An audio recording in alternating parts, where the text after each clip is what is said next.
잠깐 같이 기도드리겠습니다. 자비로우신 우리 아버지 하나님, 오늘도 저희들을 말씀 앞으로 인도해 주시고 또 하나님의 말씀으로 교훈받게 해주신 것을 감사합니다. 이 시간 주 성령께서 함께 해주시고 또 여러 가지 궁금한 의문들을 성경으로 배워보려고 합니다. 주님께서 저희들에게 지혜를 주시고 총명을 주시고 도와주셔서 하나님의 말씀을 잘 분별하고 또 말씀 가운데 살아갈 수 있도록 도와주옵소서. 하나님 말씀을 사모해서 모인 각 사람 주의 거룩한 손으로 붙잡아 주시고 주 안에서 크고 유익되는 시간이 되도록 도와주옵소서. 오늘 모든 시종 함께해 주시고 도와주시기를 간절히 의지하오며 우리 구주 예수 그리스도의 이름으로 기도하옵나이다. 아멘. 이번에도 좀 좋은 질문이 좀 많이 나와 있다고 생각이 듭니다. 그래서 같이 한번 생각해 보겠습니다. 제가 먼저 질문을 한번 읽어 보겠습니다. 첫 번째 질문입니다. 성경을 읽으면서 궁금한 부분이 생겨서 질문을 드립니다.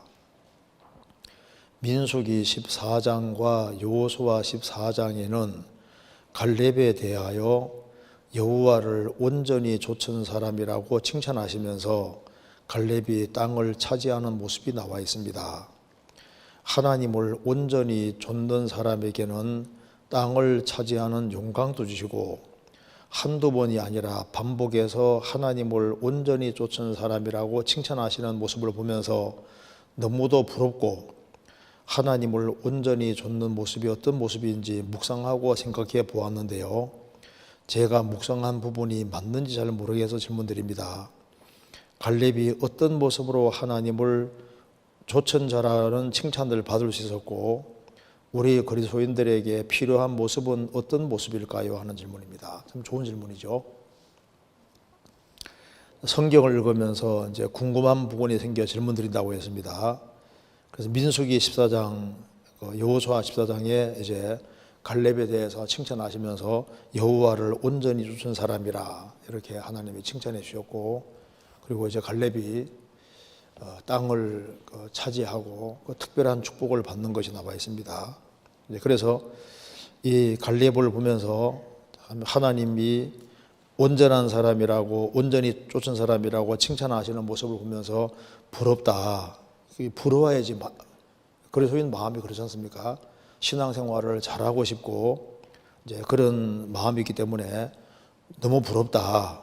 그리고 하나님을 온전히 좇는 모습이 어떤 모습인지 묵상을 했다는 겁니다. 참 잘한 거잖아요. 성경 그냥 읽을 것이 아니라 특별히 하나님이 칭찬하신 부분이 있으면 거기에 관심을 가지는 것이 필요합니다.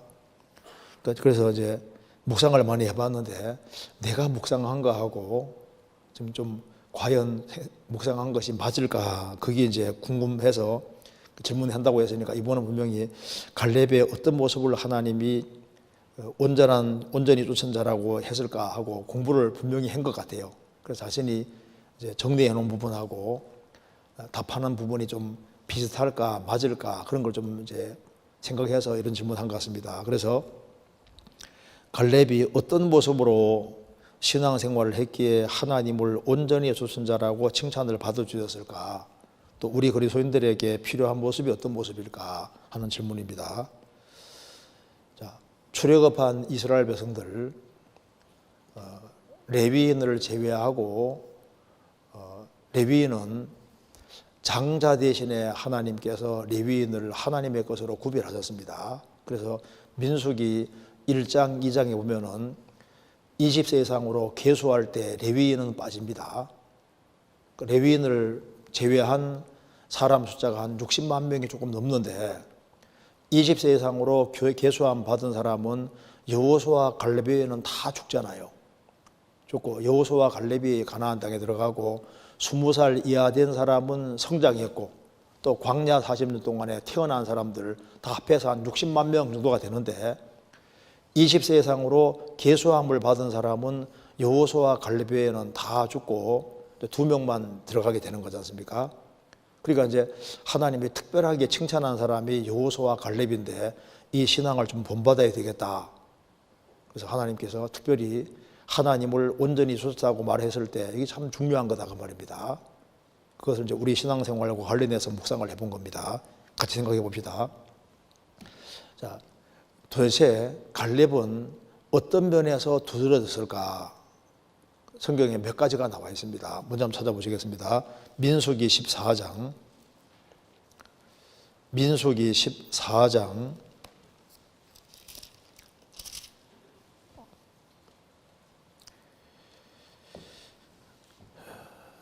24절.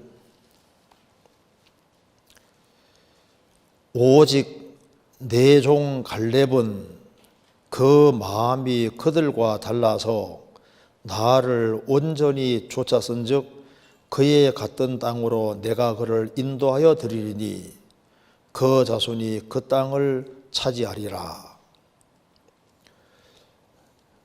하나님께서 갈렙을 내 종이라고 했습니다. 오직 내 종 갈렙은 그 마음이 그들과 달랐다. 첫 번째 알 수 있는 사실이 있습니다. 왜 하나님이 갈렙을 크게 칭찬하셨을까? 갈렙은 먼저 마음이 달랐다 했습니다. 그러니까 여기 한번 적어 보겠습니다. 갈렙이 다른 사람하고 달랐던 첫 번째는 그 마음이 달랐다. 그러니까 무슨 마음 가지고 있습니까? 다른 마음을 가지고 있습니다. 다른 마음. 그러니까 40년 광야 생활하는 중에 이제 이 갈렙은 마음이 달랐다. 그 다른 마음이라는 게 뭘까요? 출애굽한 이스라엘 백성들하고 마음이 달랐다. 마음이 달랐다는 것은 누구 마음 닮은 겁니까? 하나님 마음을 닮은 거예요. 그래서 그 마음이 달랐기 때문에 첫 번째 다른 점은 믿음이 다른 겁니다. 이제 다른 것은 여기에 마음이 그들과 달랐다고 했죠. 그다음 이제 두 번째로 들 수 있는 게 뭐냐 하면은 이제 믿음 자체가 상당히 다른 거예요. 다른 믿음을 가지고 있습니다. 자, 민수기 14장 거기에 11절 보시겠습니다. 여호와께서 모세에게 이르시되 이 백성이 어느 때까지 나를 멸시하겠느냐? 내가 그들 중에 모든 이적을 행한 것도 생각지 아니하고 어느 때까지 나를 믿지 않겠느냐? 그러니까 뭐가 시원찮은 겁니까? 출애굽한 이스라엘 백성들이 믿음이 시원치 않은 거예요. 믿음이. 이제 그래서 그 뒤에 20절 여호와께서 가라사대 내가 내 말대로 사하노라. 그래 이스라엘 백성들의 죄를 사해 달라고 하나님께 이제 모세가 기도하니까 하나님 말씀했습니다. 그래서 하나님께서 모세 너의 말대로 내가 이스라엘 백성들을 사한다 그 말입니다. 그렇지만은 이제 사하노라 하지만 이들은 하나님께서 징계로 죽이겠다고 하신 겁니다. 그래서 22절 나의 영광과 애국과 광야에 생한 나의 이적을 보고도 이같이 10번이나 나를 시험하고 내 목소리를 청종치 아니한 그 사람들은 내가 그 조상들에게 맹세한 땅을 결단코 보지 못할 것이요 또 나를 멸시하는 사람은 하나라도 그것을 보지 못하리라. 오직 내 종 갈렙은 그 마음이 그들과 달라. 자, 하나님께서 뭘 지적하신 겁니까? 그 10번이나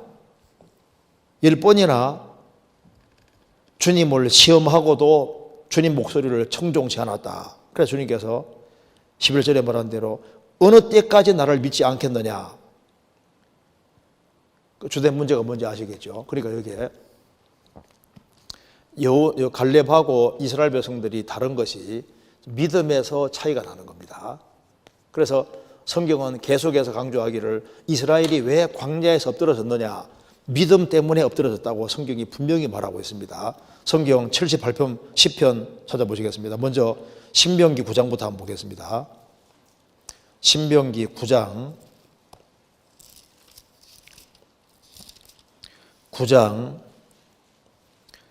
23절.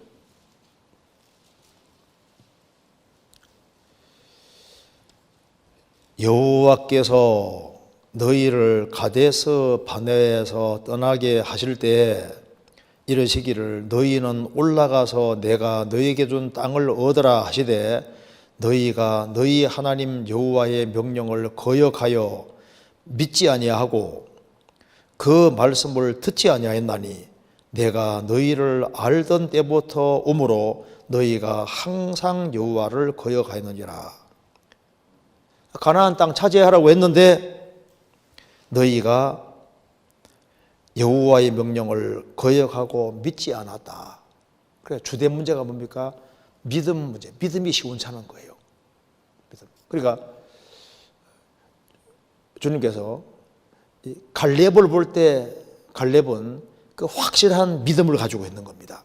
성경 10편 78편입니다.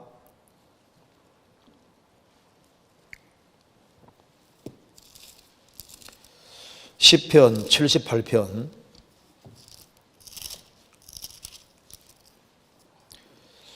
22절.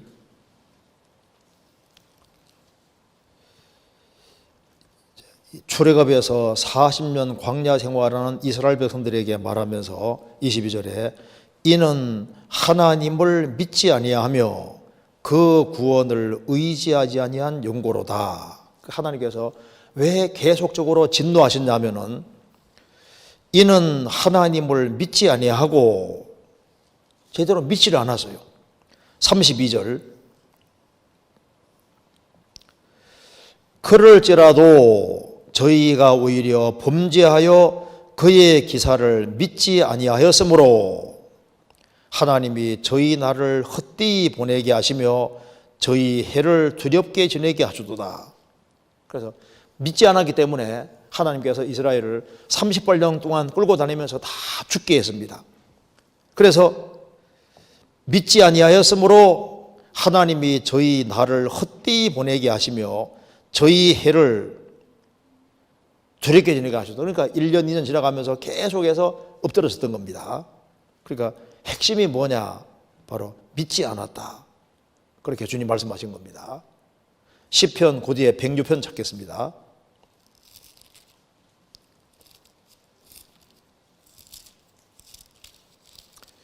(106편) 24절. 이것도 이제 출애굽에서 광야 40년 생활할 때를 말씀하는 겁니다. 24절에 저희가 낙토를 가나안 땅 낙토를 멸시하며 그 말씀을 믿지 아니하고 그래서 하나님께서 이스라엘을 엎드러지게 하신 겁니다.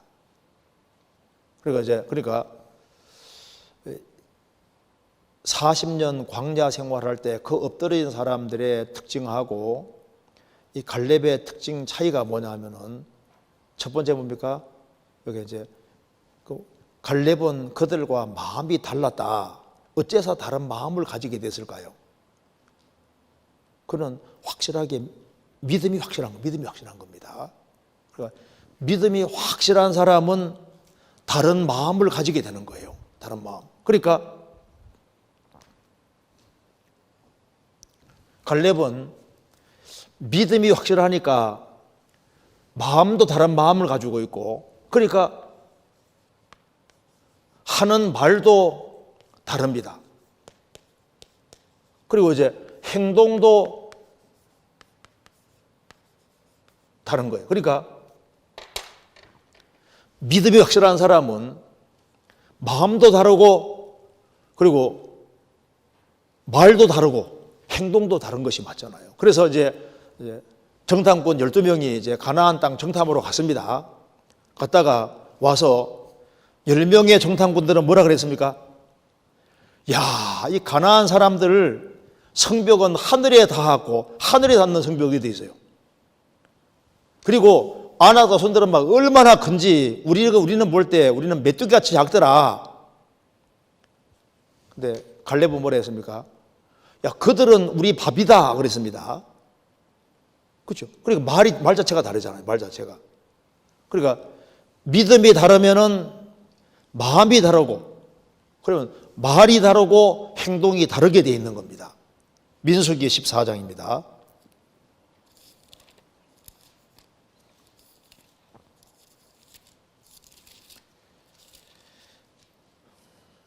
14장.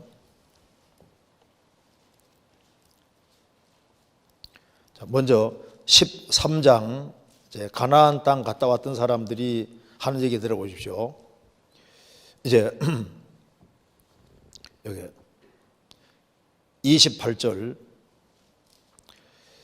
그러나 그 땅 거민은 강하고 성읍은 견고하고 심이 클 뿐 아니라 거기에서 아낙 자손을 보았으며, 그리고 32절. 이스라엘 자손 앞에서 그 탐지한 땅을 악평하여 가로되 우리가 두루다니며 탐지한 땅은 그 거민을 삼키는 땅이요 거기에서 본 모든 백성은 신장이 장대한 자들이며 거기에서도 네피림 후손 아낙 자손 대장부들을 보았나니 우리는 스스로 보기에도 메뚜기 같으니 그들의 보기에도 그와 같았을 것이니라. 10명의 정상은 이렇게 말했습니다. 그런데 여호수아와 갈렙은 뭐라 했습니까? 30절에 13장 30절에 갈렙이 모세 앞에서 백성을 안돈시켜 가로되 우리가 곧 올라가서 그 땅을 취하자 능히 이기리라. 갈렙은 이기리라 했습니다. 그리고 14장에 7절. 여기 6절부터 제가 읽어보겠습니다. 그 땅을 탐지한 자 중 눈의 아들 여호수아와 여분네 아들 갈렙이 그곳을 찍고 이스라엘 자손의 온 회중에게 일러 가로되 우리가 두루 다니며 탐지한 땅은 심히 아름다운 땅이라. 여호와께 소리를 기뻐하시면 우리를 그 땅으로 인도하여 들이시고 그 땅을 우리에게 주시리라. 이는 과연 적과 끓이는 땅이니라. 오직 여호와를 거역하지 말라. 또 그 땅 백성을 두려워하지 말라. 그들은 우리 밥이라. 그들의 보호자는 그들에게서 떠났고 여호와는 우리와 함께 하시느니라. 그들을 두려워 말라 하나. 말이 너무 다르죠? 그러니까 믿음으로 딱 보면은 하나님이 40년 동안 이제 출애굽을 할 때 함께 하는 거 봤잖아요. 지금도 하나님이 함께 함에도 불구하고 믿음이 없는 이스라엘 백성들은 아낙 자손은 큰 것만 보이는 거예요. 믿음이 확실한 갈렙은 그들은 우리 밥이다. 식은 죽먹기다. 하나님이 도와주시면 능히 가나안 땅 차지할 수 있다. 그러니까 말이 다르고 행동이 아주 씩씩하고 다르잖아요. 처신이 다릅니다. 그래서 이 갈렙은 아주 놀라운 축복을 받게 되는 거예요. 그리고 이제 갈렙은 이제 나중에 딸 악사를 결혼시킬 때 어떻게 했는지 아시죠? 딱 악사를 결혼시킬 때 두 가지를 딱 요구했습니다. 길의 세배를 쳐서 취하는 자는 아내로 삼을 것이다. 기라 세배를 쳐서 취하는 자는 아내 삼을 거다. 이렇게 조건을 딱 내세웠습니다. 그러니까 아내를 얻는데 갈렙은 아내를 얻을 때도 기라 세배를 쳐서 취하는 자는 내가 내 딸 악사를 줄 것이다. 그러니까 이 갈렙에게는 자기 딸 그 악사 참 그 아주 귀한 딸인데 딸 악사를 줄 때 보고 싶었던 것이 두 가지입니다. 자, 기랴 세배를 쳐서 취한다. 그러니까 전쟁하는 것은요 목숨 걸고 하는 거예요. 그러니까 뭘 보기 원하는 겁니까? 악사를 정말 사랑하는가 그거 보기 원했고, 또 한 가지는 기라세벨을 쳐서 취하는 거니까 가나안 땅 약속돼 있으니까 믿음을 가지고 있어야만 쳐서 취할 수 있는 거예요.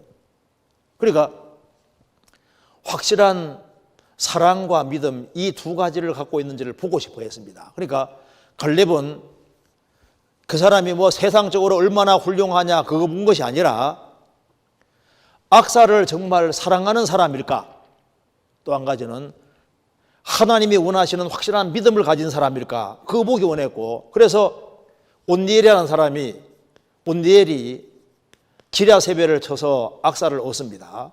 그러니까 이 온니엘이 이스라엘 처음 사사가 되잖아요. 그러니까 갈렙은 이 믿음이 얼마나 중요한지를 알고 있는 사람인 겁니다. 그래서 하나님께서 이 갈렙에 대해서 칭찬하시면서 민수기 14장 24절에 오직 내 종 갈렙은 그 마음이 그들과 달라서 나를 온전히 쫓았은즉.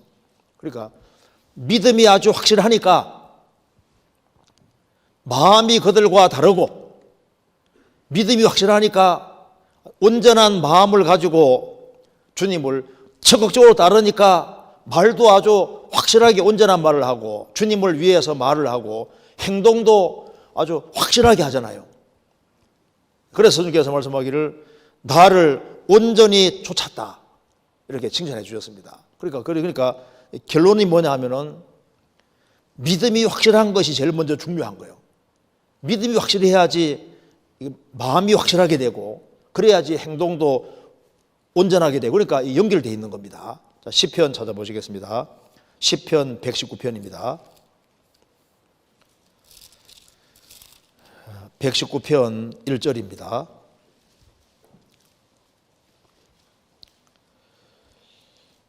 행위 완전하여 여호와의 법에 행하는 자가 복이 있으며 여호와의 증거를 지키고 전심으로 여호와를 구하는 자가 복이도다. 실로 저희는 불의를 행치 아니하고 주의 도를 행하는도다.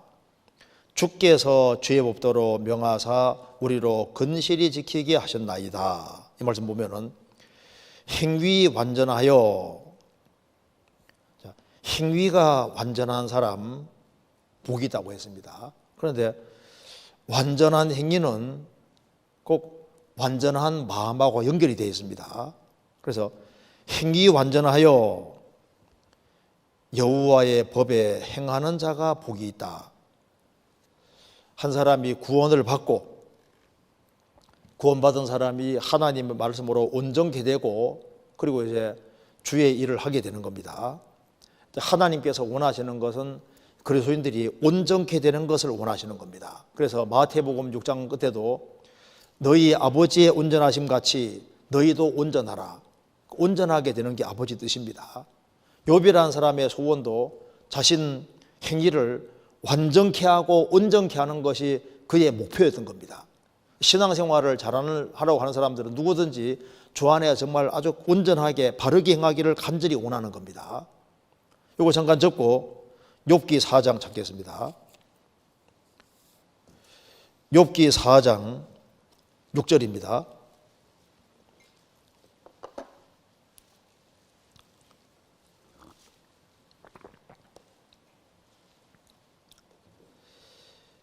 내 의례가 경외함에 있지 아니하냐, 내 소망이 내 행위를 완전히 함에 있지 아니하냐.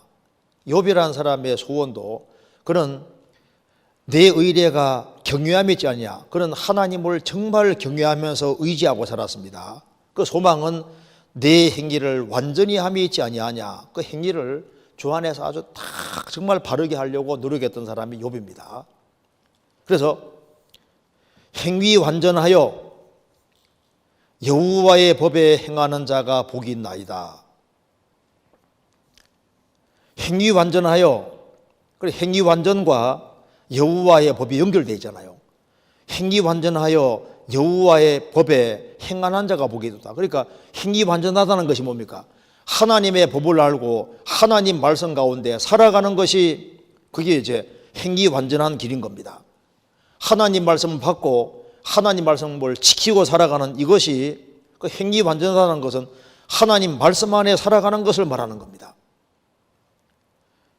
행위 완전하여 여호와의 법에 행하는 자가 복이 있나이다. 그래서 도를 듣고 행하는 사람이 복이 있는 겁니다. 그래서 행위와 여호와의 법, 여기 연결되어 있는데요. 어떤 사람은 행위를 완전히 한다고 하는데 하나님 말씀을 떠나서 열심히 하는 사람도 있잖아요. 그러니까 행위를 온전하게 하려고 하는데 하나님의 법과는 관계없는 사람이 있습니다. 공자도 얼마나 행위를 완전하게 하려고 했습니까?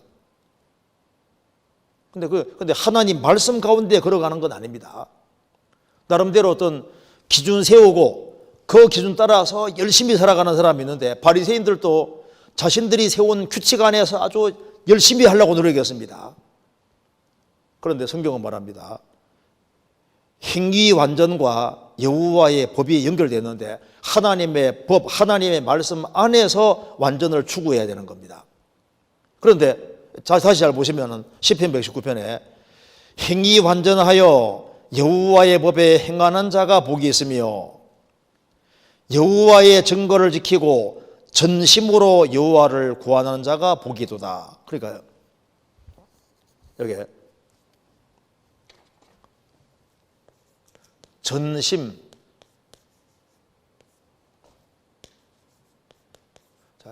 행위 완전하여, 그러니까 이 행위가, 바른 행위가 나오려면은 이거 행위는 바깥에 나오는 거니까 바깥에 나오기 전에 뭐부터 확실해야 되냐면은 전심입니다. 전심. 그러니까 마음이 바르게 돼 있어야지 행위가, 이게 마음과 행위는 연결되어 있는 거예요. 그래서 마음을 다하고 성품을 다하고 뜻을 다하고 목숨을 다하고 자기 전 존재, 마음 전체가 가 있는 사람은 마음이 가면은 행동이 따라가게 돼 있고, 그래서 바른 마음으로 행하면은 행하는 것도 바르게 나오게 돼 있는 거예요. 그래서 마음이 오로지 돼 있으면은 행동도 바른 것이 나오게 돼 있습니다. 그러니까 행위 완전, 이건 결과인데 그 행위 완전 그 깊숙한 곳에 뭐가 있느냐? 전심으로 여호와를 구하는 자가 복이도다. 그래서 물어 지킬 만한 것보다 더욱 내 마음을 지키라 했습니다. 그래서 마음이 흐트러지면 행동도 흐트러지게 돼 있는 거예요. 마음이 주님 앞에 딱 붙잡혀 있으면은 행동도 붙잡혀지게 돼 있습니다. 그러니까 마음이 딱 붙잡혀 있으면은, 마음이 붙잡혀 있으니까 입도 붙잡히고 행동도 붙잡히게 돼 있는 거잖아요. 그래서 행위 이전에 전심이 필요해요. 전심. 그래서 전심으로 여호와를 구하고, 그래서 마음을 다해서 살아가는 사람들, 그런 사람들이 행위가 온전하게 나타나게 되는 겁니다. 그래서 성경에 보면 두 마음 얘기가 나와 있는데, 두 마음을 품으면은 행동도 갈라지게 되는 거예요. 그렇죠? 한 마음이면은 행동도 하나로 나오게 되는 거라고. 그래서 그러면 이제 이런 마음을 아주 온전히 하는, 이것도 이게 왜 이게 되냐 하면은 하나님이 아주 확실해야만, 즉 믿음이 확실해야만, 그래야만 마음도 아주 확실하게 되고 행동도 아주 확실하게 나오는 거니까. 그래서 그 뿌리 깊은 곳에 뭐가 있느냐? 그 참된 믿음, 확실한 믿음이 있는 겁니다. 그래서 믿음이 확실하면은 행동도, 하나님은 내 인생의 전부니까 마음도 전심이 되도록 되는 겁니다. 시편 119편 10절입니다. 10절. 내가 전심으로 주를 찾아 싸우니 주의 계명에서 떠나지 말게 하소서. 내가 전심으로 주를 찾았습니다. 전심. 34절입니다. 나로 깨닫게 하소서. 내가 주의 법을 준행하며 전심으로 지키리이다. 전심, 58절입니다. 내가 전심으로 주의 은혜를 구하여 싸우니 주의 말씀대로 나를 긍휼히 여기소서. 전심으로 주님을 찾고 전심으로 하나님 은혜를 구했다 그 말입니다. 69절. 교만한 자가 거짓을 지어 나를 치려 하여싸우나 나는 전심으로 주의 법도를 지키리이다. 전심으로. 145절 보겠습니다. 145절. 여호와여, 내가 전심으로 부르짖어 싸우니 내게 응답하소서. 내가 주의 율례를 지키리이다. 내가 전심으로 부르짖어 싸우니. 신앙생활을 정말 잘하려고 했던 겁니다. 그러니까 갈렙은 나를 온전히 쫓았다. 자, 온전히 쫓았다. 왜 온전히 쫓을까요? 마음이 온전하게 돼 있는 거예요. 그래서 그 온전한 마음을 가지고 있으니까 마음이 다르다고 했고, 그럼 그렇게 한 이유는 뭐냐 하면은 갈렙은 에집트에서 하나님이 10가지 내린 재앙을 보고 여호와가 참 하나님을 아주 생생하게 느끼고 있습니다. 홍해 바다 갈라지는 거 봤거든요. 하나님이 함께하는 걸 봤습니다. 그래서 여호와 하나님에 대한 신앙이 아주 확실하니까, 그러니까 그는 다른 마음을 가지고 있고 다른 눈을 가지고 있고, 그러니까 말하는 거나 행동하는 거나 모든 것이 다르게 된 겁니다. 그래서 여기에 질문 내용 속에 우리 그리스도인에게 필요한 모습은 어떤 모습일까요? 좀 갈렙을 본받아야 되지 않습니까? 그래서 우리 신약 시대를 살아가는 우리에게도 필요한 것이 이런 걸 겁니다. 성경 요한계시록 3장 찾겠습니다. 요한계시록 3장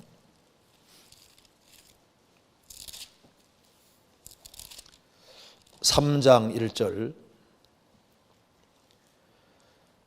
사대 교회의 사자에게 편지하기를 하나님의 7 영과 7 뼈를 가진 이가 가라사대 내가 네 행위를 아노니 내가 살았다 하는 이름은 가졌으나 죽은 자로다.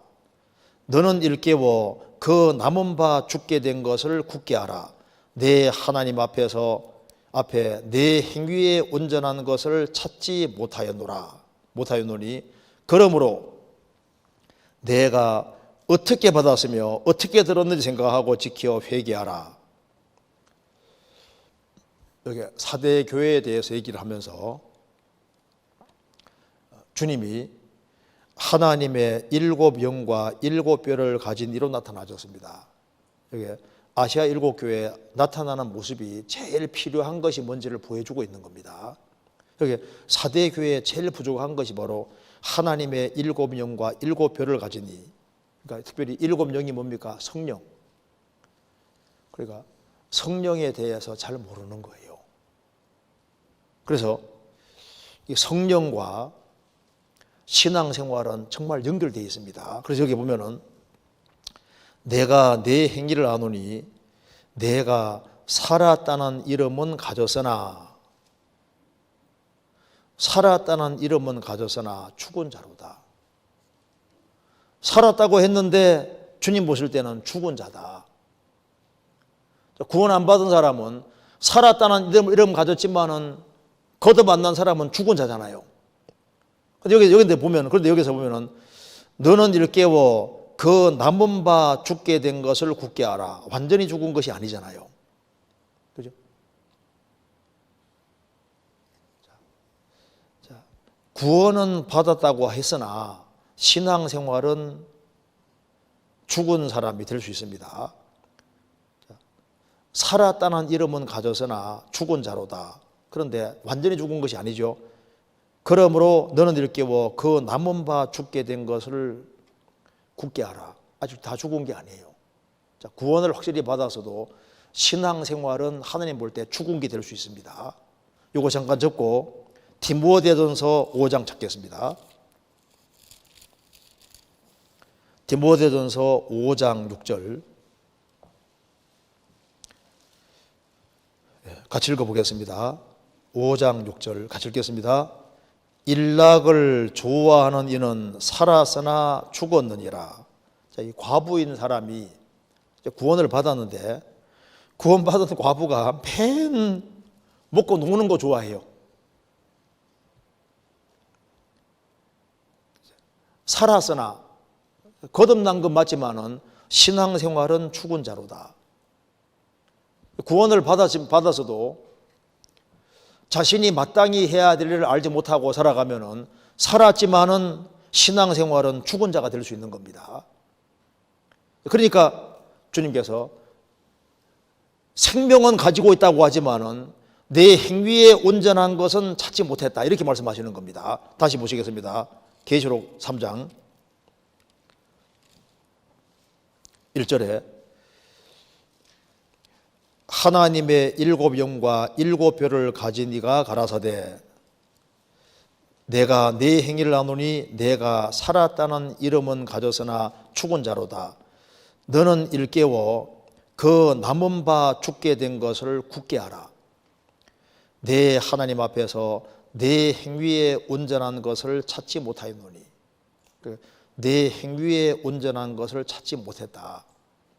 그러면 행위에 온전한 것을 찾으려면 어떻게 될까요? 그러니까 주님께서 너는 일깨워라고 했습니다. 남은 바 죽게 된 것을 굳게 하라. 어떻게 하는 게 죽게 된 걸 굳게 하는 것일까요? 그러니까 성경에서 주님께서 하나님의 일곱 영과 일곱 별을 가지신 이로 나타나신 겁니다. 그래서 구원을 확실히 받아서도 성령의 인도를 받지 못하면은 신앙생활은 살았다고 하지만 신앙생활은 죽었을 수가 있는 겁니다. 그래서 하나님의 일곱 별을 가진 이, 그리고 일곱 영과 일곱 별을 가진 이, 이걸 알아야 되는 겁니다. 그래서 한 사람이 구원을 받아도, 그러니까 구원받고 난 다음에 뭘 알아야 되냐 하면은 구원받고 난 다음에 그 교회라는 걸 꼭 알아야 됩니다. 교회. 그래서 왜 성경에서 하나님의 일곱 별과 일곱 영과 일곱 별을 얘기했냐면은 이게 성령과 일곱 별은 일꾼입니다. 그러니까 하나님이 세우신 일꾼과 그 성령 역사를 알아야만 그 사람이 온전케 되는 거예요. 그래서 이제 한 사람이 구원을 받아서도 교회를 모르면은 살았다고 하지만은 신앙생활은 죽은 자가 되는 거라고. 더 쉽게 말씀드리면은 이렇게 되는 겁니다. 자, 봐요. 아브라함하고 롯이 있는데 아브라함에게는 하나님이 계속 나타나셨습니다. 그런데 롯은 아브라함 떠나서 소돔에 들어갔습니다. 소돔에 들어가서 그는 고고하게 착하게 살고 있어요. 그런데 아브라함 통해서는 하나님께서 계속 역사 나타내시는데 롯은 착하게 깨끗하게 살았지만은 주님이 그 사람 통해서 아무것도 못했다고. 그럼 불 가운데 없는 구원이 됐잖아요. 살았다는 이름은 가졌고 롯은 살은 사람입니다. 구원받은 사람이거든요. 그런데 신앙생활은 죽었다고. 왜? 아브라함에게 하나님 계속 나타나시니까 아브라함과 연결이 됐으면은 롯에게 하나님 역사하셔가지고 롯도 많이 주님 품으로 사람들 인도할 수 있잖아요. 한 사람이 구원을 받아서도 나는 도덕적으로 착하게 살아가니까 나는 살았다. 천만의 말씀이에요. 그러니까 어떻게 하는 것이 행위에 온전한 걸 찾지 못하는 말씀이냐면은, 그러니까 왜 일곱 영을 얘기하냐고요. 그게 바로 봐요. 주님은 머리시고 교회는 그의 몸입니다. 교회. 그래서 성령이 어떻게 역사하시느냐? 주님을 머리로 받드는 사람들이 모인 무리 가운데에서 주님이 세우신 일꾼들이 있고, 그래서 주님이 세우신 교회 안에 사역자들을 두시고 교회를 통해서 주님이 일을 하시기 때문에 교회에 연결되어서 정상적으로 공급받는 사람은 주님의 공급으로 힘이 생기고, 그래서 주님의 공급받는 힘으로 신앙생활을 정상적으로 할 수 있게 되고, 그래서 주님이 받으실 만한 것이 나오게 되는 겁니다. 그래서 이제 우리가 신앙생활하는 데 있어서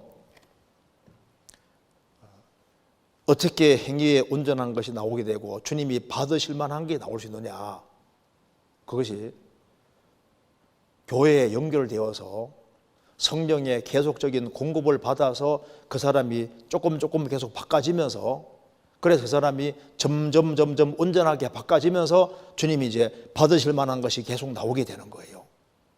그래서 교회 안에 연결되어 있는 사람은 주님이 교회 안에서 구원받은 사람 자신을 교회도 주님이 성장시키고 교회 안에 있는 개인도 공급해서 같이 자라게 만드신다. 같이. 성경 에베소서 4장 보시겠습니다. 에베소서 4장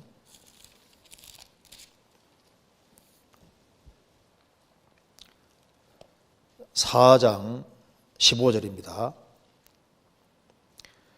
오직 사랑 안에서 참된 것을 하여 범사에 그에까지 자랄지라. 그는 머리니 곧 그리스도라. 그에게서 온 몸이 각 마디를 통하여 도움을 입음으로 연락하고 상합하여 각 지체의 분량들을 역사하여 그 몸을 자라게 하며 사랑 안에서 스스로 세우느니라. 그래서 범사에 주님에게까지 자라는데 온몸이 각 마디를 통하여서 도움이 입어서 같이 더불어 쭉 자라는 거예요. 그래서 자라는 만큼 온전해지고 온전해지는 만큼 온전한 행위가 나오게끔 되어 있습니다. 자, 그래서 여기에 여호수아와 갈렙은 나를 온전히 쫓았다. 이제 그래서 주님께서 크게 칭찬하셨는데요. 이제 이걸 이제 신약 시대에는 우리에게 중요한 교훈이 됩니다. 그러니까 성경 히브리서 4장에서도 이스라엘 백성들이 왜 가나안 땅에 들어가지 못했느냐, 믿지 않았다. 그러니까 믿음 문제라고 말씀하셨습니다. 그러니까 이제 신약 시대로 말하면은 이제 믿음이 확실한 게 제일 중요하고, 이제 믿음이 확실하면은 그 다음에 이제 우리 마음이 다르고 믿음이 확실하고 그 다음에 이제 우리 마음 눈을 밝혀주가지고 우리 마음이 점점 주님을 닮아가야 되는데, 그게 이제 신약 시대로 말하면 공급을 쭉 받으면요, 이제 주님이 마음을 새롭게 함으로 변화도 시키고, 그래서 이제 그 사람을 주님께서 주님 중심으로 살게끔 딱 만들어 가신다고. 그렇게 하면 공급을 잘 받고 힘 있는 사람은 말도 다르고 행동도 다르고, 그래서 이제 교회 안에 적극적으로 연결돼서 그 사람이 주님 볼 때 정말 주님께 기쁨 드리는 삶을 살게 되는데, 혼자는 안 됩니다. 혼자는. 그래서 여기에 요한계시록 3장을 잘 읽어보시면요, 왜 주님께서 내 행위에 온전한 걸 찾지 못했다 이렇게 말씀하셨을까? 그러니까 왜 행위에 온전한 걸 찾지 못했냐 하면은 하나님의 일곱 영을 성령을 모르는 거예요. 성령이 어디에서 어떻게 해서 하는지 모르는 겁니다. 그래서 성령은 신약시대에 교회를 통해서 일을 하시기 때문에 주님 역사하시는 교회, 그리고 주님이 세우신 일꾼들이 있는 교회, 이거 다 연결돼 가지고 그렇게 하면은 이제 질문하신 대로 이제 우리가 주님이 정말 기쁘시게 하는 이제 그런 삶을 살 수가 있을 겁니다. 그래서 여기 질문 내용 속에 참 이게 좀 좋은 질문이라고 생각이 듭니다. 첫 번째 질문, 아주 중요하고 좋은 질문을 얘기해 주셨습니다. 그래서 갈렙이 어떤 모습으로 하나님을 온전히 쫓은 자라는 칭찬을 받을 수 없고, 우리 그리스도인들에게 신약시대 그리스도인들에게 필요한 모습은 어떤 사람일까요? 그래서 신약시대 때도 공급을 잘 받고 주님의 공급을 제대로 받는 사람은 하나님을 온전히 쫓는 사람이 될 수 있고, 주님께 칭찬받는 그런 사람이 될 수가 있는 겁니다. 자, 이건 여기까지만 일단 말씀드리고 그 다음 질문 한번 넘어가 보겠습니다. 이거 넘어가도 되겠죠? 예. 그 다음 질문 내가 한번 읽어보겠습니다. 최근 요한계시록 강해를 형제 자매님들과 읽으면서 개인적으로 궁금한 점이 하나 생겼습니다. 7년 환란 때 전 3년만 동안 거짓 평화가 이루어질 때 유대인 14만 4천 명이 구원받는다고 말씀하셨고, 이 구원받은 유대인들을 이마에 인친 자, 입맞은 자라고 계시록에 말씀하고 계신데요.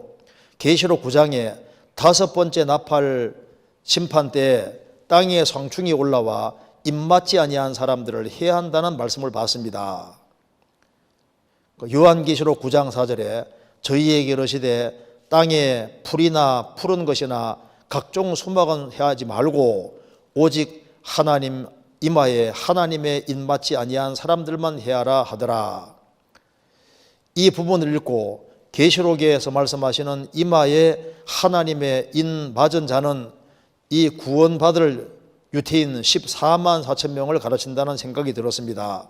그렇다면 시간적으로 구원받은 유대인들도 7인 심판, 나팔 심판, 대접 심판에 들어가게 되는 것인지 의문이 생겼습니다. 이 5번째 나팔 심판에서는 황충이 입맞은 사람들을 괴롭게 하지는 않겠지만 전에 있는 자연과 관련된 재앙들에서는 피할 수 있을까? 하나님의 심판으로 죽은 것이 순교가 될 수 있는 건지 아니면 혹시 피할 길을 주시는 건가 잘 모르겠습니다. 그리고 이 구원은 모든 유대인들이 순교당하면 7년 혼란이 끝난다는 대목을 책에서 읽었는데요. 구원받은 그리스도인에게는 이제 죄에 대해서는 심판이 없고 각각 행한 대로 주시는 그리스도인의 심판대가 있다는 말씀을 믿기에 죄에 대한 심판, 하나님의 진노의 심판에 대한 두려움이 하나도 없습니다. 그렇지만 7년 환란 속 구원받은 유대인들에게는 하나님의 심판이 허락되는 것인지 궁금합니다.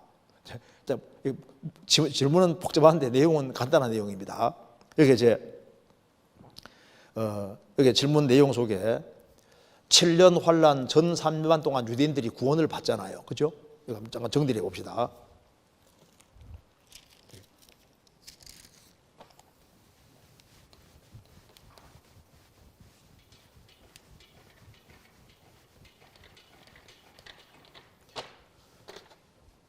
이 7년 환란이 이렇게 있으면은 7년 환란 전 3년만 동안에 요한계시록 11장에 말한 대로 두 증인이 등장해서 이 두 증인이 이제 전도해서 2000년 전에 이스라엘이 배척한 예수가 구세주라는 걸 깨닫게 해서 이 두 사람의 전도로 이스라엘 사람의 14만 4천 명이 이제 구원받는다고 했습니다. 이 사람들이 7년 혼란 속에 성도가 되고, 그래서 이 땅에서 14만 4천 명이 구원받고 있을 때 교회는 들림받아서 벌써 하나님 보좌 앞에 가 있다고 했습니다. 그래서 이제 7년 환란 전 3년 동안에 이제 이스라엘 사람들이 이제 여기 14만 4천 명이 구원받고 이 사람들이 성도가 되고, 이제 7년 혼란 중반기 때 적그리스도가 등장합니다. 적그리스도 등장하면은 이제 요 적그리스도 속에 마귀가 들어가 있기 때문에, 사탄이 들어가 있기 때문에 이 두 증인을 죽여요. 죽여서 이 두 증인이 죽습니다. 죽을 때 전 세계 사람이 이 두 사람을 다 본다, 3일 반 동안 본다고 했습니다. 요즘 뭐 스마트폰 있으니까 다 볼 수 있잖아요. 계속 실시간 방송으로 보여주니까 이 두 사람이 죽었다가 사흘 후에 이제 그대로 다시 살아서 승천하잖아요. 그리고 이제 적그리스도가 세계를 통치할 때 후 3년 반 동안 이 14만 4천 명이 후 3년 반 동안 하나님께서 이 지구상에 살게 해서 이 사람이 14만 4천 명이 7년 환란 후 3년 반 동안에 하나하나 죽음 당해서 다 죽으면은 혼란이 끝나도록 돼 있다 그 말입니다. 그러면 이제 질문 내용이 뭐냐면은, 그러면 이제 다섯째 나팔을 불 때 무저갱에서, 여기 이제 무저갱에서 귀신들이 샥 나와서 5개월 동안 이제 이마에 표받지 아니한 사람들을 괴롭게 하는데, 그때는 죽고 싶어도 죽을 수 없는 거예요. 그러니까 이제 그러면 여기, 그런데 여기 오는 이마에 여기 임 받은 사람은 해하지 마라 그러지 않습니까? 그러니까 귀신이 나와서 5개월 동안 괴롭게 하는 데는 이 사람들은 제외가 된다 그 말입니다. 지금 그리 나와 있지 않습니까? 사람이 고통받는 것 중에서 정말 무서운 고통이 뭐냐면요, 귀신에게 괴롭힘 받는 거예요. 정말 그 귀신 있지 않습니까? 그러니까 7년 논란 속에는 사탄 역사가 굉장히 심해집니다. 귀신이 나와서 5개월 동안 괴롭게 하는데 죽이지는 못하게 하는 거예요. 그런데 거기에서는 주님께서 14만 4천 명은 이제 여기에 입 맞은 사람들, 이 사람들은 하나님께서 제외시켜 준다 그 말입니다. 그런데 질문 내용은, 그러면 이제 그 외에 여기 7년 혼란 속에서 7 인해 심판이 있고 7 나팔 심판이 있고 7 대접 심판이 있는데, 그러면은 여기 황충 같은 귀신이 나와서 5개월 동안 괴롭게 하는 데는 이게 면제가 되는데, 7인과 7인 나팔 7 대접 심판을 받을 때 7인 때 4분의 1이 죽고, 나팔 심판 때 3분의 1이 죽고, 대접 심판 때 거의 죽임 당하는데, 이런 재앙들을 그리스도인들은 받을 거냐, 여기 이제 13만 설명이 받을 거냐 안 받을 거냐, 이게 궁금하다 그 말입니다. 지금 질문 내용이 이걸 얘기를 하고 있는 겁니다. 자, 여기에 후 3년 반 동안 적그리스도 지하에서 13만 설명이 고통을 받는 걸 주님이 허락하십니다. 자, 먼저 성경 한번 찾아봅시다. 다니엘서 12장 먼저 보세요. 다니엘서 12장 7절입니다.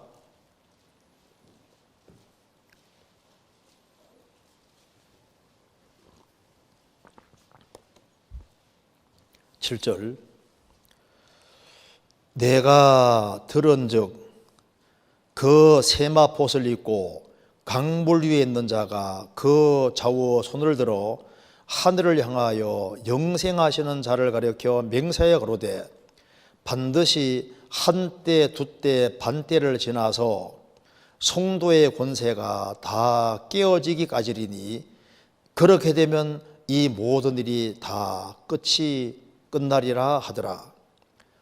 한때 두때 반때 후 3년 반입니다. 후 3년 반을 지나 성도의 권세가 다 깨어지면은 7년 혼란의 끝이 난다. 그래서 후 3년 반 동안에 식출당해서 하나하나 다 죽임 당하게 됩니다. 자, 요한계시록 6장 찾겠습니다.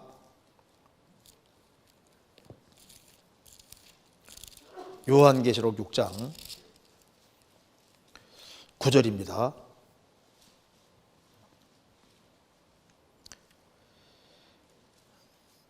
다섯째 인을 떼실 때 내가 보니 하나님의 말씀과 저희의 가진 증거를 인하여 죽임을 당한 영혼들이 제단 아래에 있어 큰 소리로 불러 가로되 거룩하고 참되신 대주제여 땅에 거하는 자들을 심판하여 우리 피를 신원하여 주지 아니하시기를 어느 때까지 하시려나이까 하니 각각 저희에게 흰 두루마기를 주시며 가라사대 아직 잠시 동안 쉬되 저희 동무 종들과 형제들도 자기처럼 죽임을 받아 뭐라 했습니까?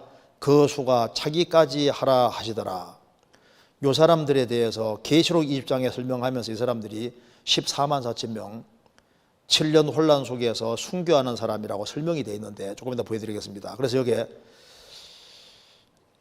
언제까지 원수 안 갚아줄 겁니까 하니까 잠시 동안 쉬되 저희 동무 종들과 형제들도 자기처럼 죽임을 받아 그 수가 차기까지 14만 3명이 다 죽을 때까지 기다리라고 말입니다. 그래서 적그리스도 앞자에서 다 죽임 당하는데요. 요한계시록 13장 찾겠습니다. 13장 7절입니다.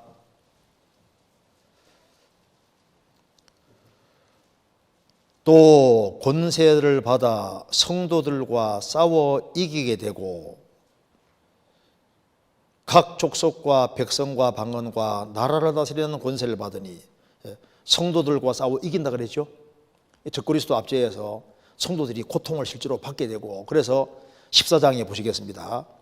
이제 사람들이 표를 받을 때 이 두 사람, 이 13만 세명이 표를 안 받기 때문에 7년 혼란 속에서 죽임당합니다. 14장 11절. 그 고난의 연기가 세세토록 올라오려로다.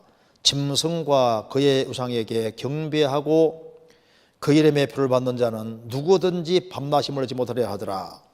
성도들의 인내가 여기 있나니 저희는 하나님의 계명과 예수 믿음을 지키는 자니라. 또 내가 들으니 하늘에서 음성이 나서 가로되 기록하라. 자금 이후로 주 안에서 죽는 자들은 복이도다. 7년 혼란 속에서 표를 안 받고 이제 죽는데 성도들의 인내가 여기 있다. 표 받은 사람은 영원히 세세토록 고통받는다는 걸 생각하고 참고 견뎌서 순교당하는 걸 허락하시는 겁니다. 그래서 성도들의 인내가 여기 있나니 저희는 하나님의 계명과 예수 믿음을 지키는 자니라. 그래서 끝까지 믿음을 지키면서 죽임당해서 주님 보좌 앞에 올라가 있는 겁니다. 14장 3절 이하에 보면 이제 이 14만 세명이 보좌 앞에 올라가 있잖아요. 순교당해서 올라가 있는 겁니다. 그리고 한 장 넘겨보겠습니다. 15장 2절. 또 내가 보니 불이 섞인 유리바다 같은 것이 있고 짐승과 그의 우상과 그 이름의 수를 이기고 벗어난 자들이 유리바다 가에 서서 하나님의 검은 고를 가지고 하나님의 종 모세의 노래, 어린 양의 노래를 불렀다. 이 사람들이 이제 적그리스도 통치하에서 짐승과 우상과 그 이름의 수를 이기고 벗어나다. 끝까지 표를 안 받고 순교당해서 이제 이기고 주님 앞에 와 있는 겁니다. 그래서 계시록 6장과 14장, 15장을 연결시켜서 이렇게 말합니다. 요한계시록 20장 20장 4절입니다.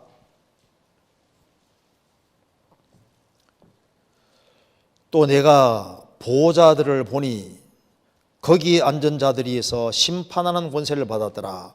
여기에 보호자들을 보니 누구냐면은 계시록 4장에 말한 대로 신구약 시대 때 구원받은 성도들, 휴거당한 성도들을 가르치고 있습니다.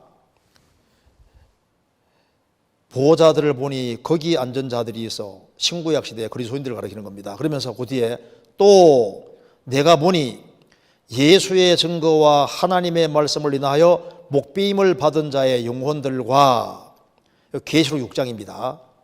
또 짐승과 그의 우상에게 경배하지도 아니하고 이마와 손에 그의 표를 받지도 아니한 자들이 살아서 부활해서 여기에 짐승과 그의 우상에 경배하지 않고 표를 받지도 아니한 자들, 여기 영적본에 보면 동일 인물로 되어 있습니다.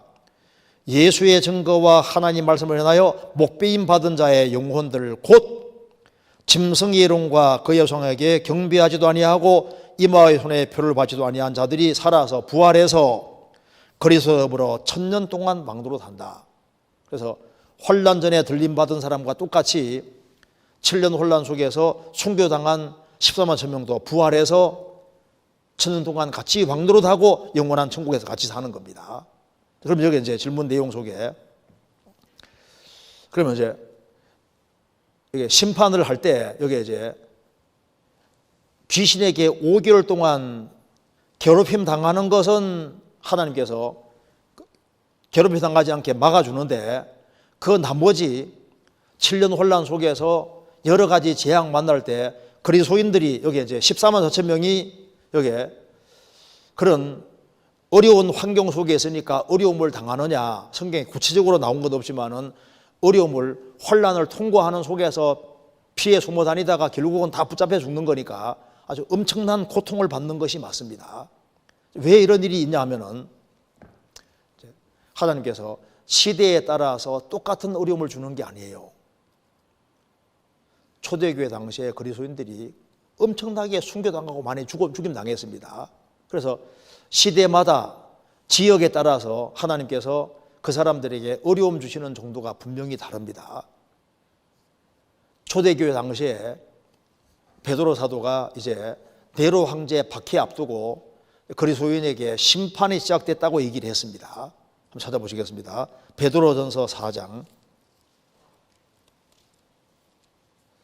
17절.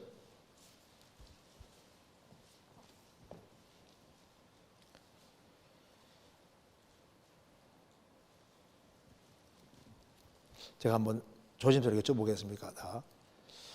초대 교회 당시에 환난과 핍박과 순교가 있을 때 그때 신앙생활을 하는 것이 어려울까요? 지금 우리 시대에 신앙생활을 하는 게 어려울까요? 어떻게 생각하세요? 차라리 순교하는 게 훨씬 쉬울 수도 있습니다. 지금 여기에 우리 시대에 그리스도인으로 사는 것 자체가 정말 이게 쉬운 게 아니에요. 신앙생활 제대로 하려고 하면요, 이게 유혹이 너무 많은 시대이기 때문에 신앙생활 하는 게 훨씬 어려울 수도 있습니다. 그러니까 하나님이 시대마다 주시는 환경이 다른데 환경은 부차적인 것이기 때문에 어떤 경우든 믿음으로 이겨나가기를 주님 원하시는 겁니다. 여기 베드로전서 4장 17절 보시겠습니다. 네로 황제 앞두고 심판 앞두고 하는 말입니다. 17절. 하나님의 집에서, 교회입니다. 하나님의 집에서 심판을 시작할 때가 되었나니. 자, 어느 것이 알곡인지 쭉정인지 누가 참이고 거짓인지를 확실히 드러내는 심판이 시작되었은즉. 그래서 순교라는 게 주어질 때 가짜 교인들은 드러나는 거예요. 만일 우리에게 먼저 하면, 믿는 성도에게 먼저 하면 하나님의 복음을 순종치 아니한 자들의 그 마지막이 어떠하며, 또 의인이 겨우 구원을 얻으면 경건치 아니한 자와 죄인이 어디서리요? 의인이 영혼을 구원받고 난 이후에 신앙생활하는 가운데 잘못 살면 징계도 있고, 초대교회 당시에는 심지어 순교를 통과하는 이런 일까지 있어서 이걸 통과해서 겨우겨우 주님 앞에 선다면은 경건치 아니한 자와 죄인이 어디서리요? 구원 안 받은 사람에게는 훨씬 더 무서운 심판이 준비되어 있다 그 말입니다. 그래서 7년 혼란 속에 이런 아주 어마어마한 재앙이 있는 그것을 믿음으로 통과하는 것을 원하시고, 통과하는 과정에서 하나씩 죽임당하는데 베드로 사도도 주님 위해서 삶으로도 영광 돌렸지만은 거꾸로 바뀌어 죽는 것으로 영광 돌리지 않습니까? 그래서 신앙생활을 멋지게 하는 것도 영광이 주님께 영광을 돌릴 수 있고, 죽음으로도 영광을 돌릴 수 있는 거예요. 초대교회 지금까지 순교로 죽은 사람 수가 한 6천만 명이 넘는다고 합니다. 지금도 우리 시대에도 예수 믿는 것 때문에 순교당하는 사람들이 있잖아요, 지금도. 그런데 7년 혼란 속에서는 유대인들 중에 구원받은 사람이 이 혼란을 통과하는 걸 주님 원하시고, 그래서 통과해서 많이 죽임당하는데, 그래서 이 7년 혼란 속에서 이 성도들을 죽인 그 사람들이 지구상에서도 보응을 톡톡히 받도록 해놓으신 겁니다. 요한계시록 19장 찾겠습니다. 17장 보시겠습니다. 17장 6절입니다.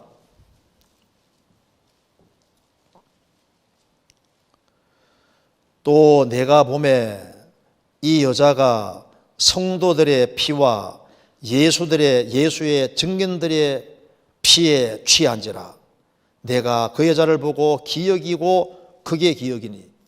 7년 혼란 속에 들어가는 거짓 교회, 이 가짜 교회, 종교 통합이 이루어지고 이 가짜 교회들은 7년 혼란 속에서도 성도를 죽이는데 정말 앞장설 겁니다. 역사 속에서도 이 음녀가 많이 죽였는데 이제 혼란 속에 들어가면은 성도들의 피와 예수의 증인들의 피에 취한지라 많이 죽이게 됩니다. 그리고 그때 종교가 앞장서게 되는 것이 맞는 거예요. 요한계시록 18장 24절입니다.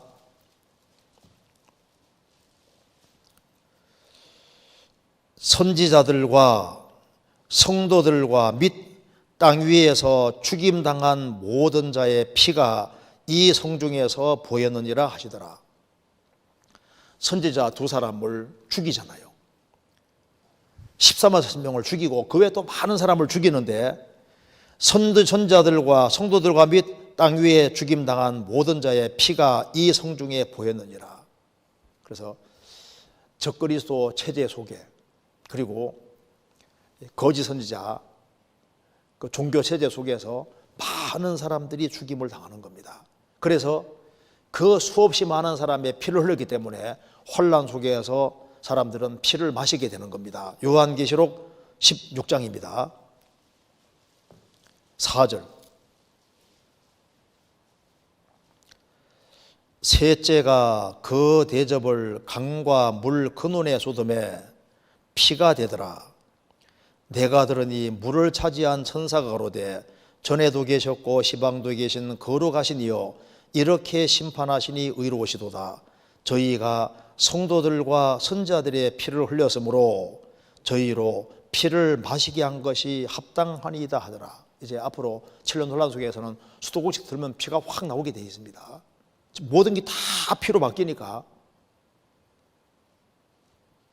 왜 하나님께서 피를 이렇게 피같이 다 바뀌게 한 걸 마시게 하냐면 그 이스라엘 사람 중에 구원받은 사람을 다 죽였잖아요.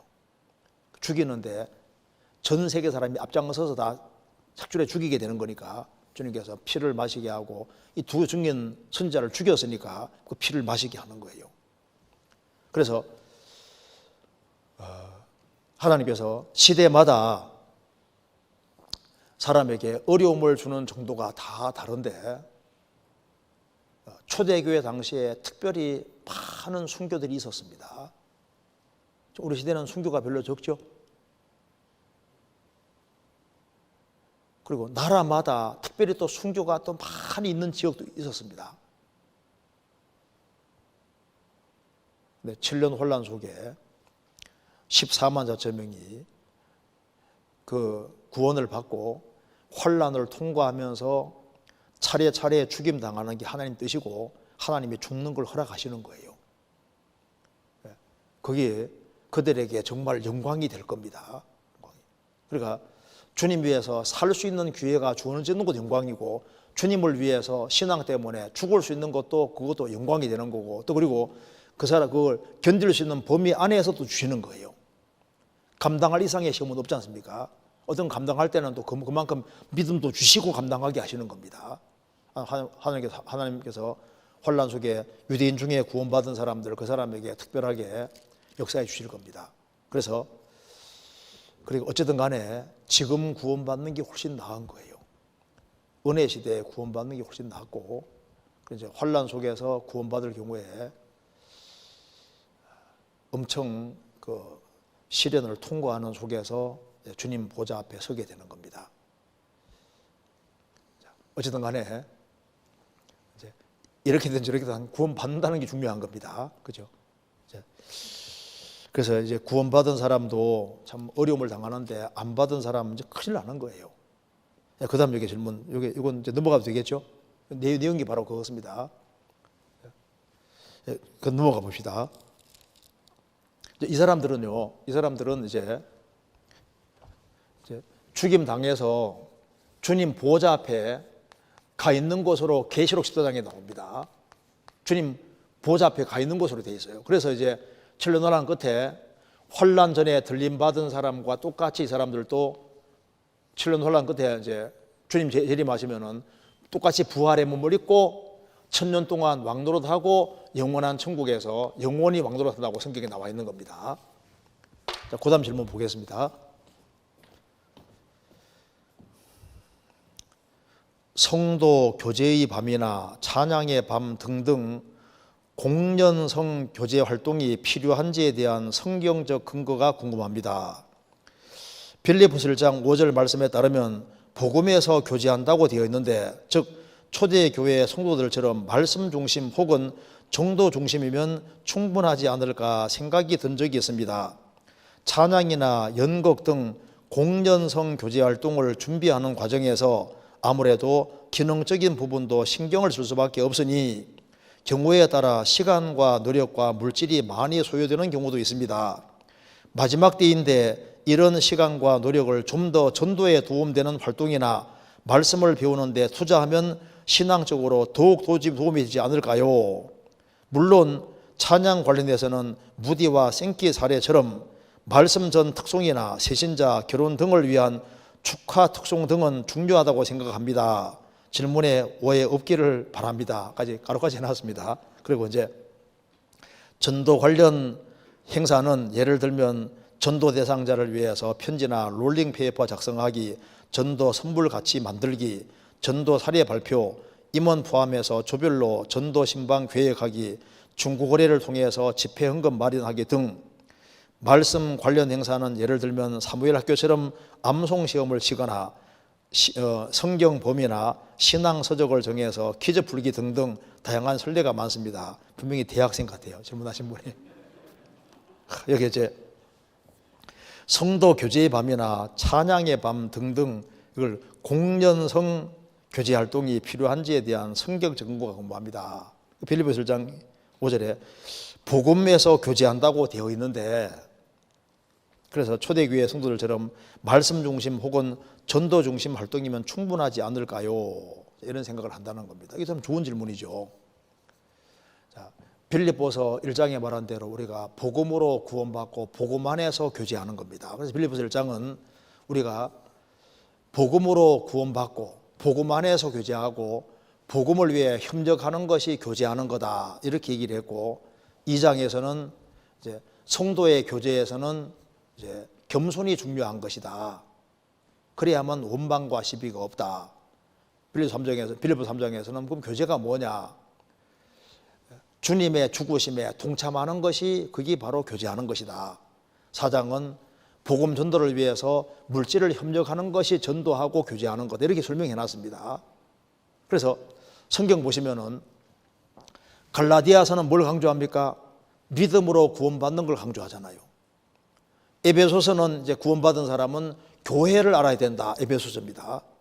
빌립보서는 교회 안에서 교제가 중요하다, 빌립보서잖아요. 골로새서는 교회 안에 역사하시는 주님이 얼마나 위대하신 분이냐, 그거 말하는 골로새서입니다. 그 다음에 데살로니가 전서는 우리가 교제하는 가운데 이제 재림하시는 예수님을 바라야 된다. 예수님이 재림할 때까지 우리 할 일을 성실하게 하고 있어라. 그게 이제 성경에 나와 있습니다. 그래서 우리 신앙생활은 이제 성경 중심, 그리스도 중심, 복음 중심이 되어야 된다, 그 말입니다. 맞죠? 틀림없어요.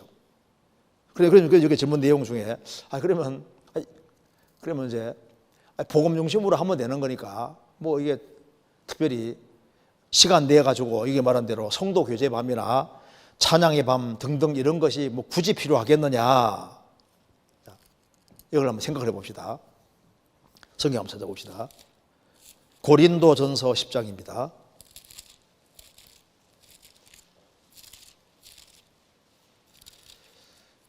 (10장)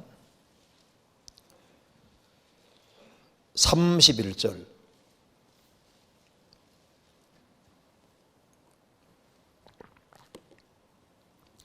그런즉 너희가 먹든지 마시든지 무엇을 하든지 다 하나님의 영광을 위하여 하라.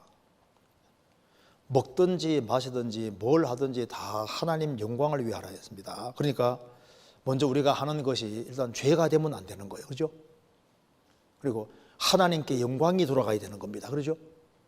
그리고 목적이 하나님의 영광을 지향하는 것이 되어야 되는 겁니다. 그리고 또 한 가지는 우선권이 더 중요합니다. 우선권이 있고 더 중요한 것이 있고 덜 중요한 것이 있습니다. 그래서 마땅히 할 일이 있는데 할 일을 제껴놓고 부차적인 것을 더 강조하는 식으로 하면 안 되지 않습니까? 이건 아주 원칙적인 겁니다. 그러면은 성도 교제의 밤이나 찬양의 밤 등등 공연성 교제 활동이 필요한지에 대한 성경적 근거가 궁금합니다. 이걸 막 매달 한다든가, 우리가 중요한 일을 다 제껴놓고 난 다음에 계속 한다든가, 이것은 지혜롭지 못합니다. 근데 부정계적으로 가끔씩 하는 성도 교제의 밤 얼마나 좋아요.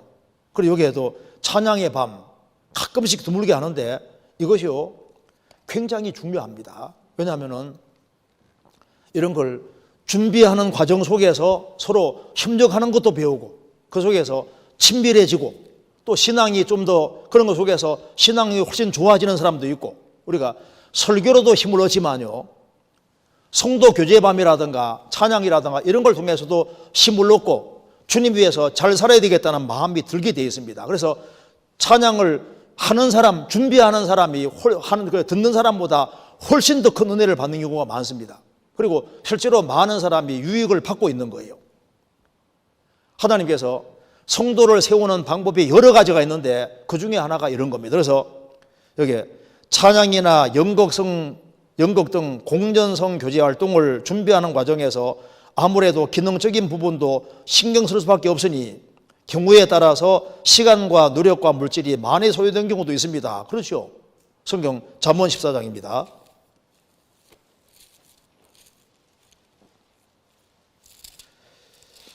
14장 4절입니다.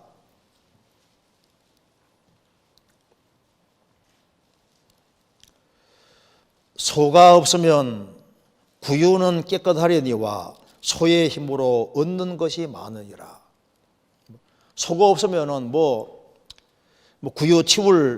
구유를 깨끗하게 할 필요도 없고 똥을 처리할 필요도 없잖아요. 근데 소를 키우면은 힘은 들지만은 얻는 것이 많이 있습니다.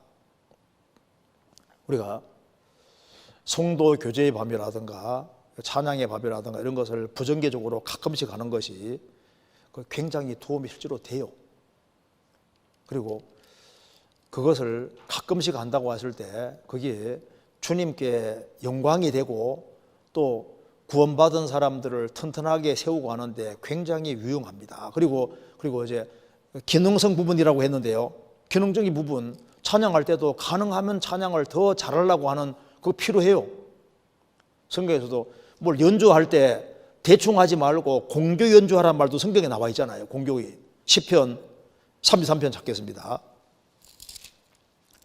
시편 34편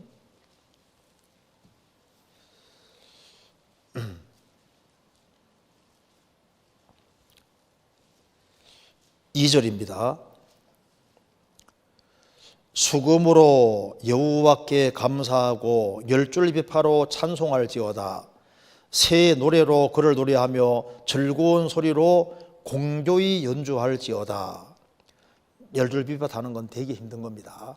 노력이 엄청 필요해요.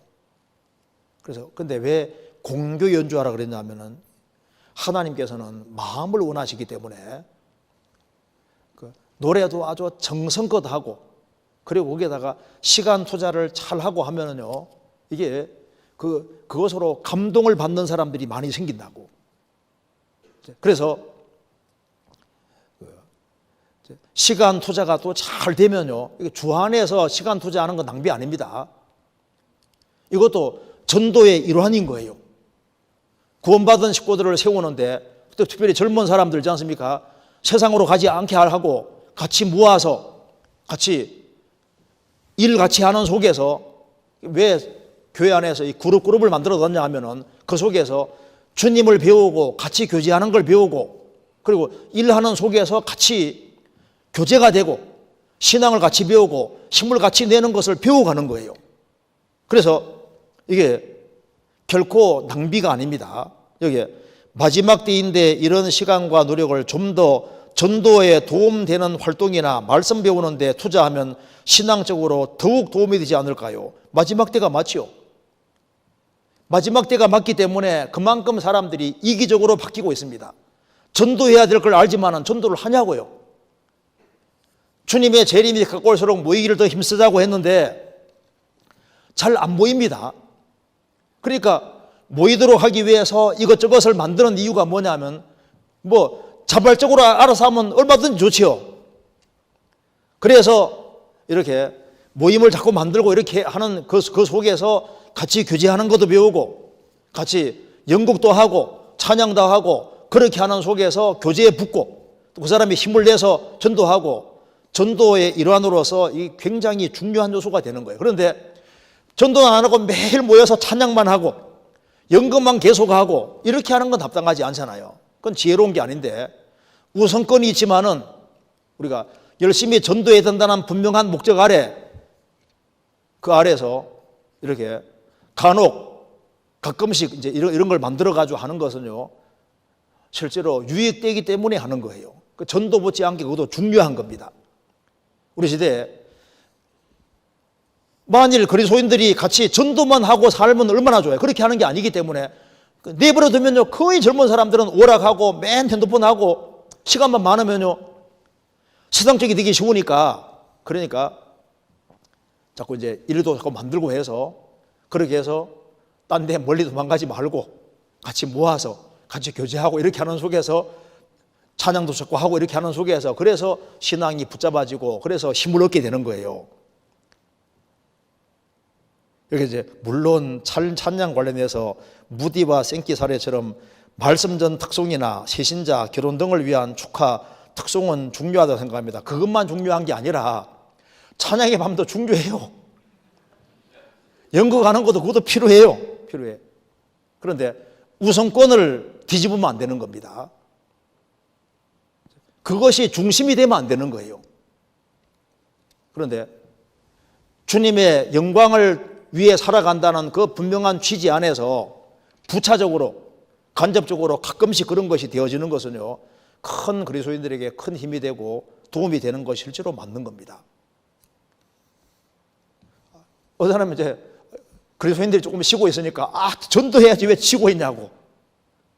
기기가 아니잖아요. 주님께서 잠시 쉬라는 말도 있습니다. 가끔 그리스도인들이 같이 모여서 시간을 내서 같이 여러 가지 의논도 하고 같이 찬송도 하고 이거 참 좋다고 할 수 있습니다. 그래서 이것도 하고 저것도 하면 좋은데 이건 해야 되는데 이건 안 해야 된다. 이건 옳지 않을 겁니다. 그리고 이제 항상 더 중요한 것이 있으니까 그런 걸 잘 고려해가지고, 그래서 항상 우선권이 밀리지 않도록은 항상 조심해야 되는 것이 맞을 겁니다. 일단 이건 요 정도 얘기를 하고, 우리 원래는요 처음에는 초대교회 당시에는 주일만 모였잖아요. 주일도 그것도 새벽에밖에 못 모였습니다. 그런데 이제 우리 시대에 신앙생활을 하다 보니까 이게 주일만 모여가지고는 그래도 신앙생활 하기 어려워요. 그러니까 수요일도 만들었지 않습니까? 그런데 청년들은요 또 세상에 곁길로 가기도 쉬워. 그래서 청년들은 또 특별히 또 토요일 날 꼭 모이도록 만들었잖아요. 그래도 그거 가지고 힘을 좀, 그거 가지고도 안 돼. 그러니까 이제 가끔 이제 또 목요일 날, 옛날에 그랬거든요. 목요일 날 성경 아카데미 같은 거 계속 하고 곁길로 안 새게 하려고 그냥 뭐 주일 수요일 말씀 듣고 신앙생활 잘할 수만 있으면요 다른 모임을 뭐하러 만드냐고. 신앙생활이 세상으로 자꾸 딸려가게 되니까 딸려가지 않도록 하기 위해서 이것저것을 만드는 거예요. 자기가 알아서 전도 다 하고 다 하면요 뭐 굳이 안 해도 되는데 그렇게 잘 안 된다니까요. 그래서 우리가 이제 구원 이제 청년회라고 하면 청년회에서 이제 우리가 같이 모여서 뭘 하자, 전도하자면 전도만 하자면 계속 나오면 좋은데 안 나오거든. 그러니까 다른 것도 하고 이렇게 하면요 그 속에서 이제 또 이제 신앙이 자라고 힘이 길러지고 그렇게 하면 또 더 열심히 하고 이렇게 되는 거니까 주님의 영광을 위해서 여러 가지를 행하는 겁니다. 그 중에 하나가 이제 이렇게 성도 교제반이나 이런 걸 만드는 거예요. 그게 간접적인 것이기 때문에 그게 아무 문제가 없을 겁니다. 신앙 안에서 주님 영광을 위해 살아가는데도 아무 문제가 없다고 봐야 될 겁니다. 시간이 많이 지났는데 우리 요거 한번 또 봅시다. 빨리빨리 하겠습니다. 현직 초등학교 교사입니다. 초등학교에서 학생들을 가르치면서 가치관에 맞지 않은 내용을 가르칠 때가 있습니다. 특히 요즘에는 남녀의 절대적인 평등을 기준으로 차이를 인정하지 않고 무조건 평등을 교육해야 하는 부분이나 더 나아가서 동성애에 대한 존중, 동물과 인간의 동등함을 표현하는 동물권 등을 가르쳐야 하는 부분에 이질감을 느끼게 됩니다. 이럴 때에는 지나치지 않는 선에서 슬쩍 넘어갈 때도 있습니다만 이에 대해서 앞으로 어떻게 교육해야 할지 고민이 됩니다. 무엇보다도 사회 교과의 내용 중에 특별하게 성경과 다른 부분이 없어서 그나마 다행으로 여기다가 걸리는 부분이 생겼습니다. 바로 구석기 시대에 대한 부분인데요. 역사를 가르치던 도중 구석기라는 것은 성경적으로 보았을 때 존재한 역사가 아니기에 머뭇거렸을 때가 있습니다.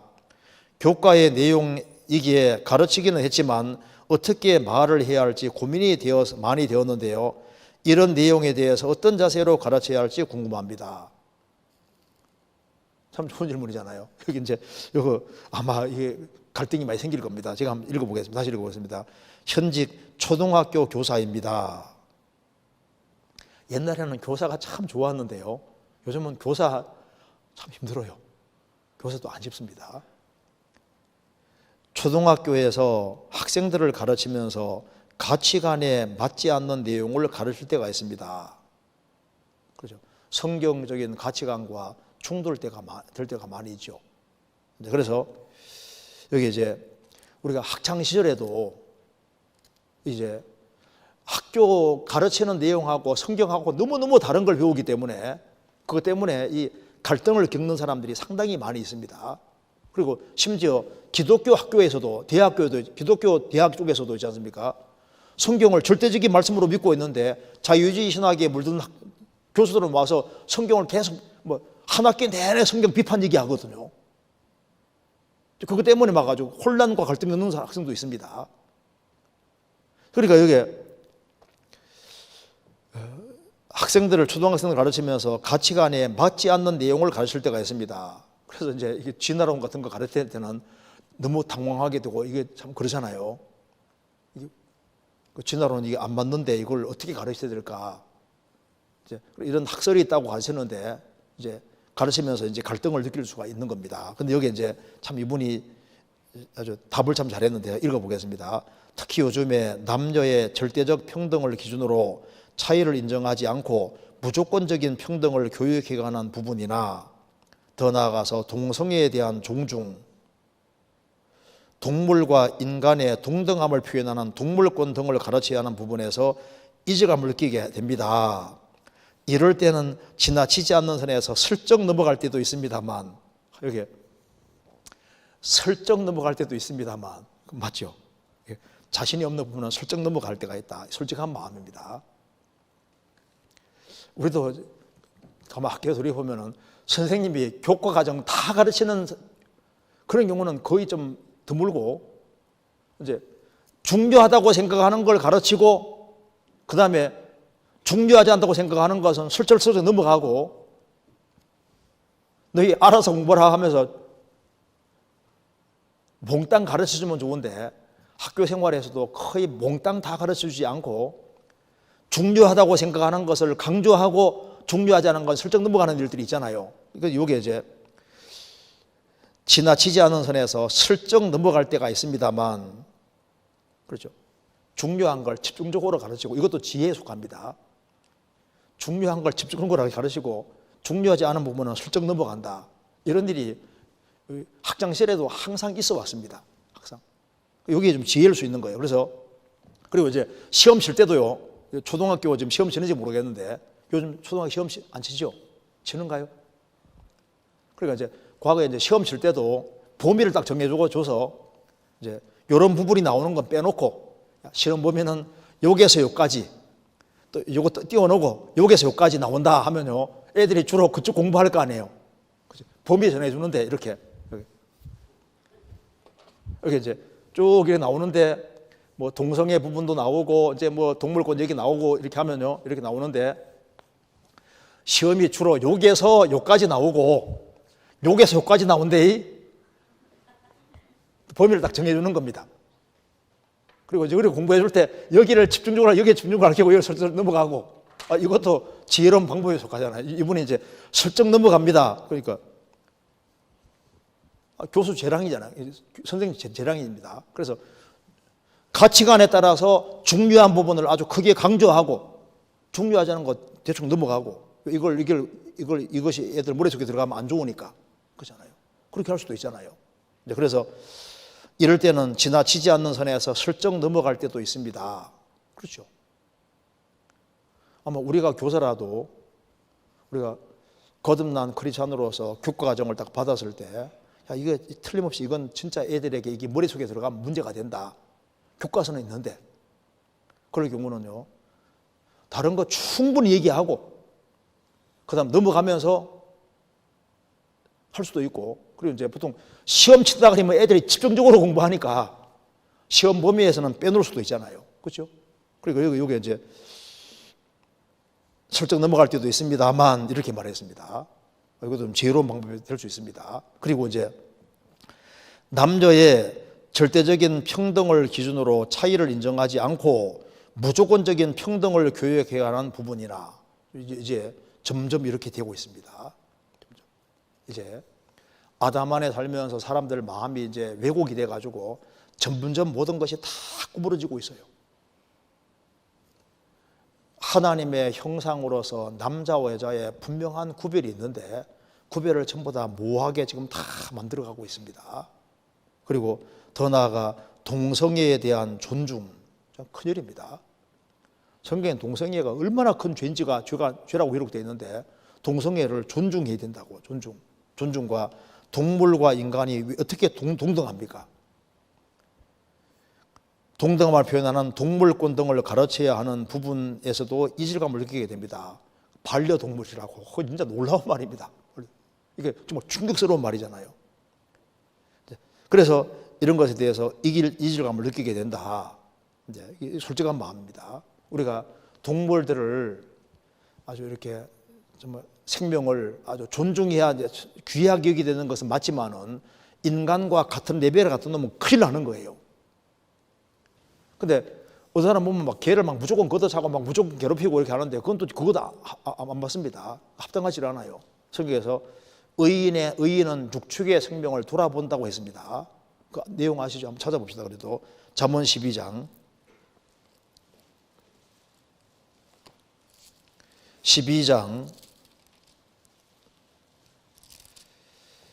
10절 의인은 그 육축의 생명을 돌아보나 악인의 긍휼은 잔인이니라. 의인은 그 육축의 생명을 돌아본다. 하나님 만든 생명이니까 귀하게 생각해야 되는 것이 맞고 이스라엘은 양이나 짐승 죽일 때도 최대한 고통을 안 느끼게 하면서 죽입니다. 악인의 긍휼은 잔인이니라.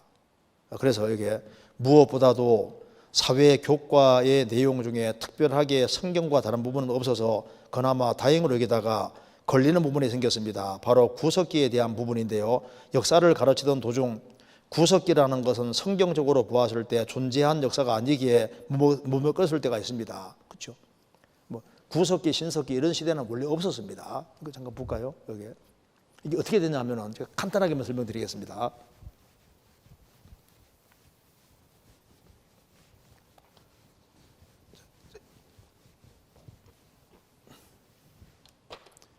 여기에 이제 진화론 계통들을 보면은 물질이 이제 아메바 같은 원생 생명체가 되고 그래서 원생, 해면, 강장, 편형, 유형, 윤형, 환형, 저체, 절지, 무학, 급히, 전황, 척색, 척추에서 어류, 양수리, 밭중, 이렇게 해가지고 이제 사람이 나왔을 때